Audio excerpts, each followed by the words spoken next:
बच्चों, पहली वीडियो में हमने कबीर के पहले पद को पढ़ा था, जिसमें कबीर दास जी ने ईश्वर को सृष्टि के कण कण में देखा है।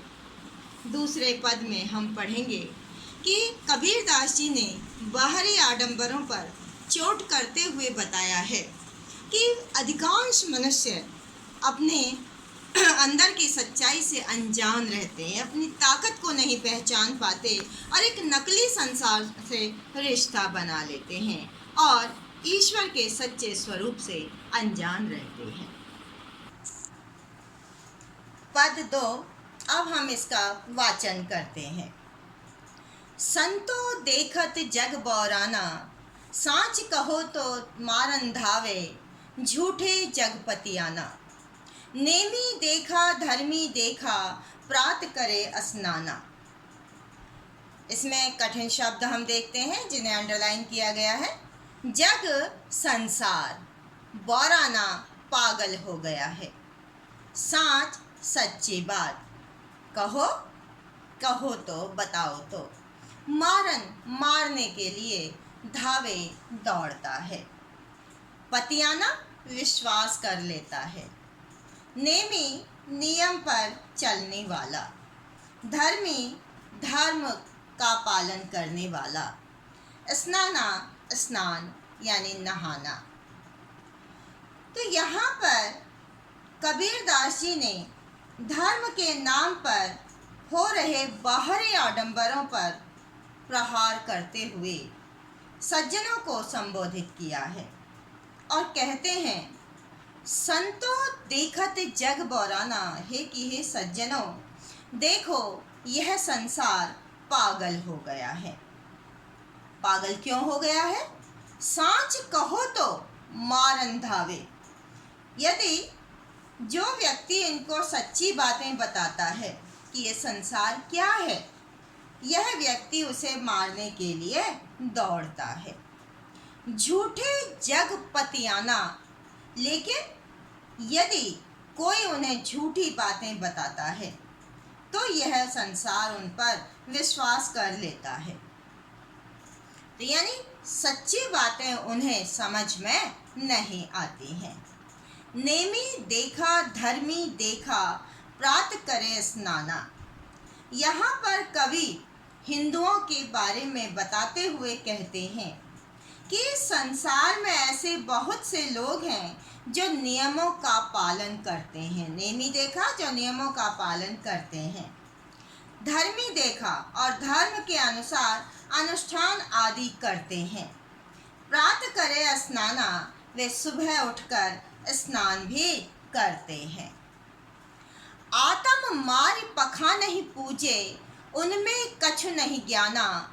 बहुतक देखा पीर औलिया, पढ़े किताब कुराना। कै मुरीद तदबीर बतावें, उनमें उहे जुज्ञाना। यहाँ पर कठिन शब्द, आत्म आत्मा को, मारी मारकर, पखा नहीं पत्थरों की पूजा करते हैं। पीर औलिया, जो मुस्लिमों के धर्म गुरु होते हैं। किताब ग्रंथ, मुरीद शिष्यों को, तदबीर उपाय, उहे उनमें।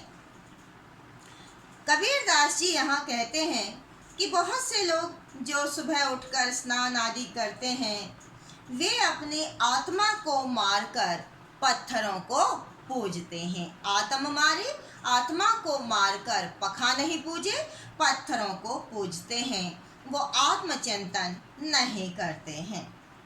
इन्हें अपने ज्ञान पर घमंड है, परंतु उनमें कछु नहीं ज्ञाना, लेकिन उन्होंने कुछ भी ज्ञान प्राप्त नहीं किया है। बहुतक देखा पीर औलिया, पढ़े किताब कुराना। अब यहाँ पर वो मुसलमानों के बारे में बताते हुए कहते हैं कि उन्होंने ऐसे अनेक पीर और औलिया देखे हैं जो कुरान का नियमित पाठ करते हैं, यानी रोज कुरान को पढ़ते हैं।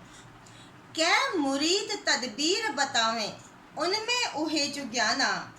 वे अपने शिष्यों को तरह तरह के उपाय बताते हैं कि ईश्वर को कैसे प्राप्त किया जा सकता है, लेकिन जबकि स्वयं इन पाखंडियों को अपने स्वयं के बारे में भी पता नहीं होता है। आसन मारे डिंब धरि बैठे, मन में बहुत गुमाना, पीपर पाथर पूजन लागे, तीर्थ गर्व भुलाना, टोपी पहिरे माला पहिरे, छाप तिलक अनुमाना। इसके बाद वे ढोंगी योगी जो होते हैं, आसन जमा कर बैठ जाते हैं, योग करते हैं, उन लोगों पर भी उन्होंने चोट की है। वे कहते हैं कि ये योगी जो होते हैं डिंब धरी बैठे, आसन लगाकर अहंकार धारण करके बैठे रहते हैं और इसके कारण उनके मन में भी बहुत अधिक गुमाना यानी घमंड भरा पड़ा है। पीपल पाथर पूजन लागे, ईश्वर को प्राप्त करने के लिए और लोग क्या करते हैं, पीपल की पूजा करने लगते हैं।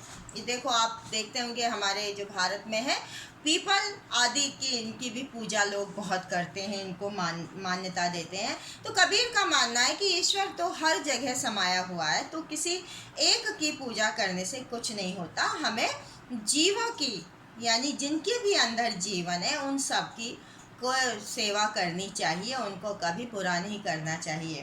तो इसलिए कहते हैं कि कुछ लोग तो पीपल और पत्थरों की भी पूजा करने लगे हैं। तीर्थ गर्व भुलाना, वे तीर्थ यात्रा आदि करके गर्व का अनुभव करते हैं और ईश्वर को भूल जाते हैं।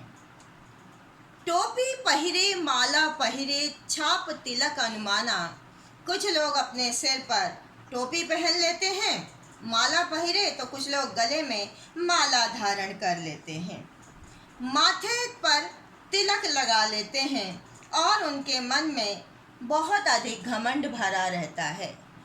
इस पद के द्वारा कबीरदास जी ने ये बताने का प्रयास किया है कि ये सब बाहरी आडंबर हैं, इन सब के द्वारा ईश्वर की प्राप्ति संभव नहीं है।